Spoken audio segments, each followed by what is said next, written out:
Засгийн газар бензин шатхууны онцгой албан татварыг цуцалснаар түр намжсан нефт импортлогчид сар шинийн босгон дээр үнэ дахин нэмж эхлээд байна. За шатхуун төгөөх станцуудад бол өнгөрсөн 1-р сарын ханштай харьцуулахад авто бензин болоод дизель түлшний үн бол эрс нэмэгдчихсэн үнэтэй байна. Тухайлбал өргөн хэрэглээний 92 бензин 1660-аас 1665 төгрөг буюу за өмнөхтэйгээ харьцуулбал 30-аас 35 төгрөгөөр нэмэгдчихсэн үнэтэй байна. Зогн бол засгийн газар татварын нэмэгтэй боцоосонтой холбогдлолтойгоор бол 200-аас 300 төгрөгийн алдагдал хүлээнэ гэж хэлсэн шатхуун төгөөх станцууд үнэ тогтвортой байх асуудал яригдж эхэлсэн боловч чимээгүй болсон энэ асуудал дахин ингэж сэтэрж эхэллээ. Нийтэд нь авч үзвэл өнөөдрийн байдлаар шатхуун литр тутамдаа 30-аас 80 төгрөгөөр нэмэгдээд байна. Нефт импортлогчдын хувьд өмнө нь онцгой албан татвар болон дэлхийн зах зээлийн үнээс хамааралтайгаар 1 литр шатхуун тутамд 200-аас 300 төгрөгийн алдагдал хүлээж байна гэж мэдэгдэж байсан бөгөөд засгийн газар хэдийгээр онцгой албан татварыг бууруулсан ч энэ нь 200 төгрөгийн алдагадлыг хаах учир үн нэмэгдэхгүй гэх баталгааг аль аль нь өгөөгүй байсан юм а. Улмаар энэхүү үн нэмэгдсэн шалтгааныг дэлхийн зах зээл дээр газрын тосны үн 2 дугаар сард нэмэгдэж ирсэнтэй холбоотой гэж газрын тосны газраас тайлбарлалаа. 2 сарын хэлийн үн бол ирсэн. За энэ бол нөгөө зах зээл дээр нефтийн бүтээгдэхүүн, бариад нефтийн үн өссөнтэй холбогдуулаад хэлийн үн маань автобензин дээр $28 нэмэгдсэн байгаа. Энэ литр шилжүүлээд ингээд боцохоор дахиад нэг 60 төгрөгийн асуудал нэмэгдэж байгаа.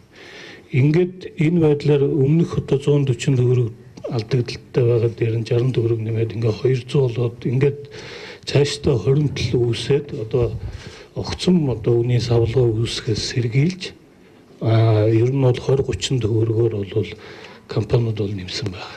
За энийг бол тухайн үед бол компаниуд бол бидэнд бол мэдэгдсэн.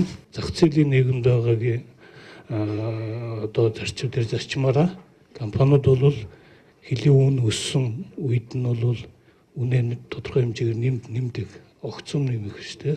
Айжмар нэмдэг. Хэлийн үн буурах үед нь бууруулдаг ийм л одоо тогтолцоонд орох ёстой. 2017 оны 7 дугаар сараас хойш газрын засгийн үн тасралтгүй өсөж ирлээ. За өнгөрсөн 7 хоногийн дунд үеэс эхлээ газрын засгийн үн наажмаар буурж байна. За 2018 оны 3 дугаар сард газрын засгийн бүтээгдэхүүний гадаад зах зээлийн үн бол энэ оны 2 дугаар сарын үнийн түвшингээс үйл ялэг буурах төлөв бол ажиглагдж байгаа. За мөн бас гадаад Америк долларын ханш маань бас Монгол төгрөгийн эсрэг бас суулгах чигээр хандлагаас ажиглагдж байна. За үүнийгээ дагаа гадаад зах зээл болон дотоод зах зээл дээр бас энийг төлөв ажиглагдж байгаа. За жижиглэн борлуулах нэг бол цаашдаа доктортой барих байр суурийг бол яамны зүгээс барьж байгаа. Яг одоогийн байдлаар дэлхийн зах зээл дээр газрын тосны үн буурч байгаа мэдээ ийм байна. Гэхдээ цаашдаа үн нэмэгдвэл шатхууны үн дахиад ч өсөхгүй гэх баталгаа байхгүй юм а. Засгийн газарч бензин шатхууны үнийг барихын тулд татвар буулгах, татаас өгөх гэх мэт оролдлогыг цаашид хийхгүй гэдэг нь нэгэнт тодорхой болоод байна. Харин хямд их усүртэй шатхуун авахар уулуурхай хүнд үйлдвэрийн сайд Сумьявзар Роснефттэй хэлэлцээр хийх гэж байгаа гэлээ.